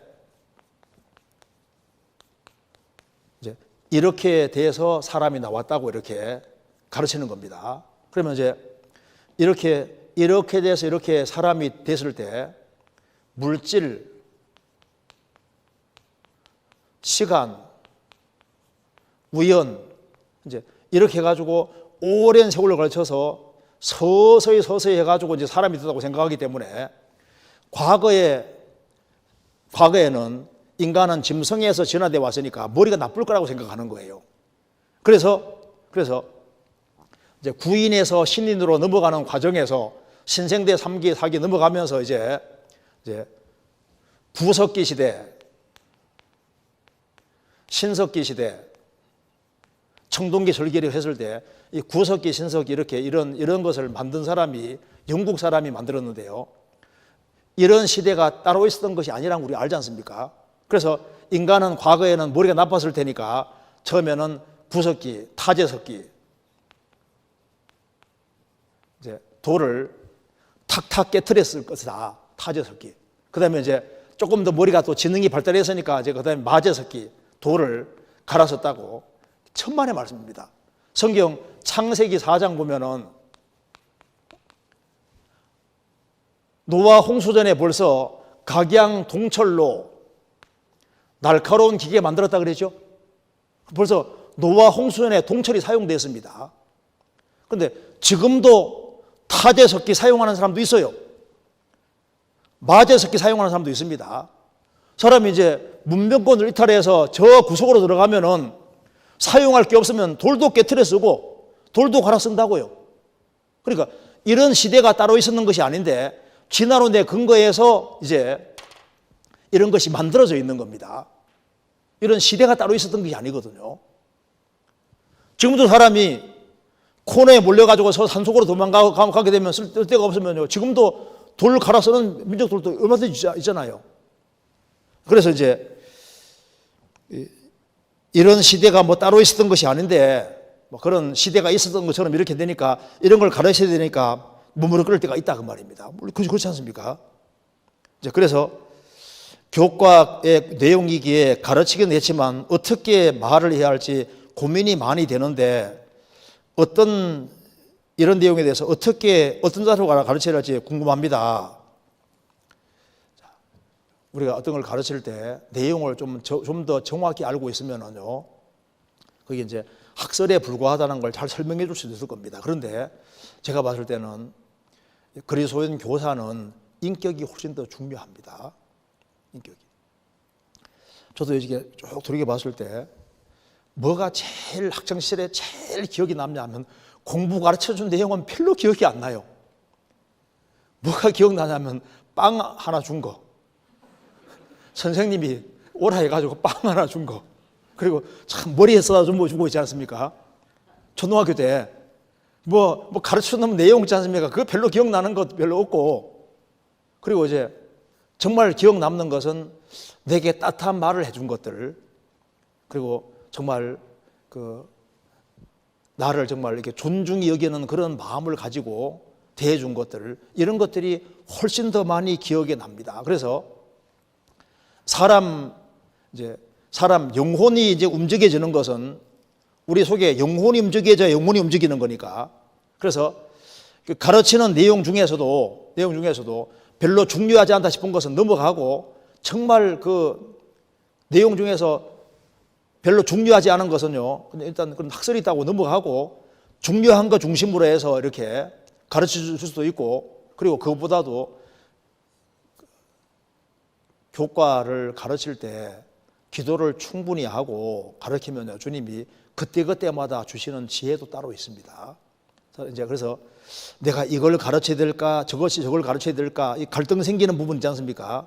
그런데 그때 틀림없이 주님을 경외하고 살아가는 사람은 그때그때마다 주시는 지혜가 있고 제3의 길이 분명히 있을 겁니다. 한 군데만 더 보시겠습니다.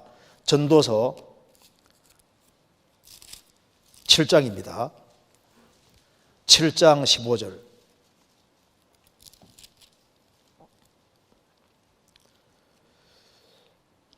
7장 15절에 내가 내 헛된 날에 이 모든 일을 본즉 자기의 의로운 중에서 멸망하는 의인이 있고 자기의 악행 중에서 장수하는 악인이 있으니 지나치게 의인이 되지 말며 지나치게 지혜자도 되지 말라. 어찌하여 스스로 패망케 하겠느냐.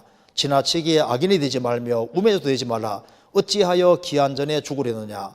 너는 이것을 잡으며 저것을 놓치마는 것이 좋으니 하나님을 경외하는 자는 이 모든 일에서 벗어날 것입니다. 우리가 내가 이렇게 하면 지나치게 악인되고 이렇게 하면 지나치게 의인되고, 이 교과 과정을 안 가르치면 문제가 되고 가르쳐도 문제가 되고, 이럴 경우 애매한 경우들이 생기잖아요. 자, 애매한 상황이 생기는데 너는 이것을 잡으며 저것을 놓치마는 게 좋으니, 그러니까 이러지도 못하고 저러지도 못하는 이게 양쪽 길, 이러지도 못하고 저러지도 못하는 상황이 생길 때 하나님을 경외하는 사람은 제3의 길이 있습니다. 제3의 길. 하나님께서 주시는 제3의 길이 있는데, 그래서 인생이 스릴이 있는 겁니다. 그래서 하나님을 경외하는 사람은 가르침 속에서도 잘 피해갈 수 있고, 가르침 속에서도 그 인간의 그 지혜 상황을 뛰어넘어서 아주 주님께서 제3의 길로 인도해 줄 수 있습니다. 그래서 너무 걱정하지 말고 하나님 내게 정말 이렇게 지혜 주시라고 도와주시라고 기도하면 주님이 그 신앙생활을 바르게 하는 사람은 그때마다 주시는 주님의 지혜라는 게 있는 겁니다. 한 군데만 더 보시겠습니다. 잠언 3장, 잠언 2장입니다.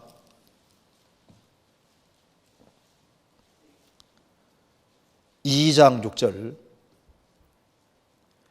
대저 여호와는 지혜를 주시며 지식과 명철을 그 입에서 내심이며 그는 정직한 자를 위하여 완전한 지혜를 입이하시며 행실이 온전한 자에게 방패가 되시나니 대저 그는 공평의 길을 보호하시며 그 성도들의 길을 보존하려 하심이라. 그래서 하나님을 전적으로 의지하는 사람에게는 하나님이 지혜를 주시고 그는 정직한 자를 위해서 완전한 지혜를 예비하시며 우리가 신앙생활을 잘 해야 되기 때문에 주님이 그때그때마다 적절한 지혜를 주셔서 요리조리 피하게 나가게끔 이렇게 만들어 가실 겁니다. 그래서 학생들에게도 해가 되지 않도록 또 내 양심에도 끓이지 않도록 그런 길을 주님께서 잘 만들어서 우리가 그릇된 것을 강조해서 가르쳐서 그것이 애들 머릿속에 샥 들어가게 만들면 큰일 나잖아요. 그러니까 요즘은 교사 되는 것이 상당히 위험한 직업도 될 수 있는 겁니다. 왜? 전혀 얼토당토하는 것을 애들 마음속에 넣어주면 큰일이잖아요. 그러니까 그런 어려운 것들이 있는데 뭐 다른 직업도 어려운 것들이 있는데 교사라는 직업도 특별히 나이가 어린 애들은 어린 애들일수록 양심이 아주 민감하고 밝기 때문에 뭐 하나가 들어가면 여기 빠져나가기가 안 쉬울 수도 있습니다. 그래서 그 가르치는 데 있어서 성경과 특별히 위배되는 부분이 있을 때 그것에 대해서 최대한 양심에 끓이지도 않고 애들에게도 문제가 안 되고 하면서 이제 잘 넘어갈 수 있도록 그건 주님께 지혜 구하면 주님이 그런 지혜를 또 주시리라고 생각합니다. 그리고 또 교사 생활하는 분들에게 물어봐서 이럴 때 어떻게 설명해 주면 좋겠느냐 물어봐서 그런데 또 지혜 같은 거 얻고 해서 슬기롭게 잘 넘어갔으면 좋겠습니다. 다른 질문이 있는데 또 다른 질문은 다른 날 하겠습니다. 같이 기도하시겠습니다. 은혜와 사랑이 충만하신 하나님 아버지, 저희들을 구원해 주신 것을 감사합니다.